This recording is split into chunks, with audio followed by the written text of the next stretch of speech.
पे काम करो, लेट कर लो, क्या लेट कर लो, let cost of one bat, एक बेट की कॉस्ट आप मान लो, cost of one bat be rupees X, या तो फिर आप लिख दो इज रुपीज एक्स, एक बेट की कॉस्ट मैंने एक्स मान ली, एंड आप कॉस्ट ऑफ वन बॉल को क्या मान लो, इज रुपीज, एक बॉल की कॉस्ट को आप क्या मान लो। अच्छा मैं आपसे एक बात पूछ रहा हूँ, मुझे अभी बताइए, सपोज करो कि एक बेट की कॉस्ट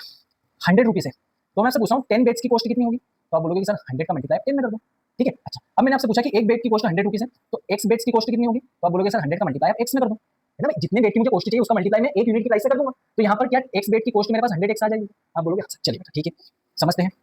कहाँ से कहाँ तक मिल गया भाई। देखो अब मुझे अकॉर्डिंग टू द क्वेश्चन क्या देख रखा था, coach of cricketing by 7 bats and 6 balls, ठीक है। अब अकॉर्डिंग टू द क्वेश्चन मुझे क्या देख रखा है, कोच ने 7 बेट खरीदे और 6 बॉल खरीदी। अच्छा एक बेट की कॉस्ट कितनी थी एक्स, तो 7 बेट की कॉस्ट क्या 7x होगी क्या, 7 बेट की कॉस्ट हो गई, प्लस एक बॉल की कॉस्ट y थी, तो 6 बॉल्स की कॉस्ट कितनी हो जाएगी 6y, और टोटल उसने कितने रुपीस पे किया 3800। इक्वेशन नंबर कौन सी हो जाएगी, ठीक है। चलो दूसरी कंडीशन हमको क्या देख रहा है, कंडीशन नंबर 1, कंडीशन नंबर 2 में मुझे देख रहा था लेटर, बाद में उसने क्या किया 3 बेट और 5 बॉल खरीदी, तो 3 बेट, एक बेट की कॉस्ट x 3x 3 बेट की प्लस 5 बॉल्स की कॉस्ट कितनी हो जाएगी 5 इज इक्वल टू कितना हो जाएगा 1750। इक्वेशन नंबर कौन सी हो जाएगी, ठीक है, इक्वेशन नंबर कौन सी हो जाएगी। चलो बस तरीका आपका वही रहेगा, इससे या फिर इससे x की वैल्यू को निकालो, उसको इसमें पुट करो, आंसर ले लो, ठीक है क्या। चलो बेटा सोल्व करते हैं, बाय इक्वेशन नंबर 1 से 2 से किसी से भी x की वैल्यू निकालो, उसको हमने इसमें पुट करना है, ठीक है। इक्वेशन नंबर 1 से निकाल लेते हैं, तो मैंने यहाँ पर लिखा क्या बाय इक्वेशन 1, इक्वेशन नंबर 1 क्या देख रखा है आपको 7x plus 6y is equal to क्या देख रखा है आपको 3800 देख रखा है। अरे यार इतना गंदा क्यों लिखा था 3800, ठीक है। यहाँ से अगर मुझे x की वैल्यू चाहिए तो 7x को मैंने यहीं पर रखा,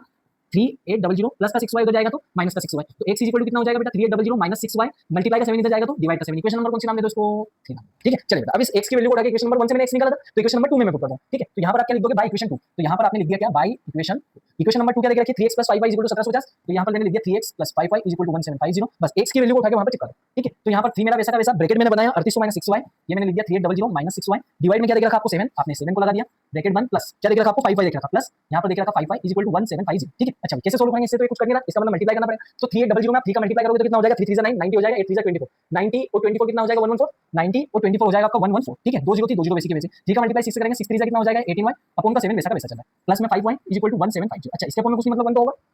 फ्रैक्शन बीच में प्लस का साइन, फ्रैक्शन बीच में प्लस का साइन मतलब ऐसे, ठीक है। यहाँ पर चाहो तो ब्रैकेट लगा दो, नहीं लगा दोगे तो भी वही आंसर आएगा, क्योंकि 1 का मल्टीप्लाई करोगे तो वही आएगा। चलो लगा ही देते हैं, चलो कैसे सोल्व करेंगे, तो यहाँ पर क्या हो जाएगा नीचे के नंबर का मल्टीप्लाई करके नीचे क्रॉस मल्टीप्लाई, तो 1 का मल्टीप्लाई 7 में करेंगे 7, 1 का मल्टीप्लाई में करेंगे तो 11400 माइनस 7 का मल्टीप्लाई 1 का मल्टीप्लाई में करेंगे तो 1 का मल्टीप्लाई में हो गया 18y में भी होगा, तो ये 18y वैसा बीच में प्लस का साइन, 7 का मल्टीप्लाई में करेंगे तो 7 5 35 इज इक्वल टू आपका 1750 बस, ठीक है। ये मल्टीप्लाई का 7 उधर जाएगा तो क्या हो जाएगा डिवाइड हो जाएगा, ये मल्टीप्लाई का 7 को उधर पहुंचा तो डिवाइड में कर दो, तो ये बन जाएगा आपका क्या 11400। अच्छा यहाँ से ये तो प्लस माइनस हो सकता है, ये भी y की टर्म में दिख रहा है, ये भी y की टर्म में दिख रहा है, तो 35 में से 18 आपका माइनस कर दोगे तो कितना बन जाएगा 35 माइनस 18, तो देखो 35 में से आपका 18 माइनस हो जाएगा तो कितना बन जाएगा 35 में से 10 जाएगा आपका तो 25, 25 में से 8 जाएगा तो आपका बन जाएगा 70, तो यहाँ पर ये बन जाएगा प्लस का 17y, प्लस का क्यों लगाया सर क्योंकि साइन आपका बड़े नंबर आएगा, ठीक है। ये बन जाएगा 1750 डिवाइड का 7 हो जाएगा क्या हो जाएगा आपका मल्टीप्लाई, ठीक है। चलिए इसको आप नोट डाउन कर लीजिए। चलिए अब मैं बात कर लेता हूं, इसको मैं थोड़ा सा छोटा करूंगा पहले, इधर शिफ्ट हो जाए भाई, और हो जाएगा बहुत।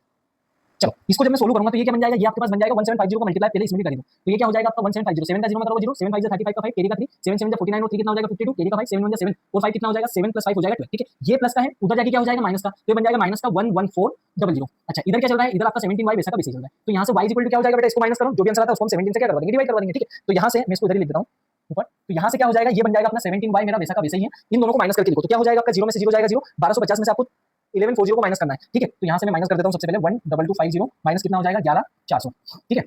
0 हो जाएगा 5 हो जाएगा, 122 में से 114 को डायरेक्ट माइनस करेंगे तो क्या हो जाएगा 6 और 2 850 रुपए आ जाएंगे आपके पास, ठीक है। चलो तो यहाँ से इसकी वैल्यू कितनी आ रही है, जब मैंने माइनस किया तो 850 आ रहा है, तो ये बन जाएगा अपने पास कितना 850, तो y इक्वल टू कितना हो जाएगा 850 मल्टीप्लाई का 17 इधर जाएगा डिवाइड 17 बन जाएगा 17 5 85 एक 0 थी 0 लगा दी, तो y इक्वल टू कितना है बेटा। ये जो y की वैल्यू उसको उठा के किसमें रख दोगे इक्वेशन नंबर 3 में, तो यहाँ से आप क्या लिख दोगे बाय इक्वेशन 3, इक्वेशन नंबर 3 क्या देख रखी है आपको x is equal to 3800 minus 6y देख रखा है और प्लस अपॉन में क्या देख रखा है ना, इक्वेशन नंबर 3 में मैंने उस y की वैल्यू को पुट करना है, ठीक है। तो इस इक्वेशन को मैंने वहां पर लिख दिया, ठीक है। तो यहाँ से x इज इक्वल टू कितना हो जाएगा, x इज इक्वल टू आएगा आपका 3800 माइनस 16, तो y की वैल्यू कितनी है अपने पास 50 है, डिवाइड में 7 वैसा का वैसा आपको, तो x इज इक्वल टू कितना हो जाएगा, ये बन जाएगा बेटा 3800 माइनस 6 5 से कितना हो जाएगा 30, तो ये बन जाएगा 300 डिवाइड बाय 7, तो x की वैल्यू कितनी हो जाएगी 3800 में से 300 जाएंगे तो 3300 डिवाइड बाय 7, तो ये बन जाएगा आपका 3500 डिवाइड बाय 7। अच्छा 7 से डिवाइड करूंगा 7 बन जाएगा 7 7 5 35 2 0 वैसी की वैसी, तो x की वैल्यू कितनी आ रही है 500। अच्छा मैंने कॉस्ट ऑफ वन बेट को क्या x माना था क्या, हां सर। तो यहां से आपको समझ में आएगा कि एक बेट की जो कॉस्ट है आप आंसर करके लिखना लास्ट में, hence cost of one bat x is equal to कितना हो जाएगा,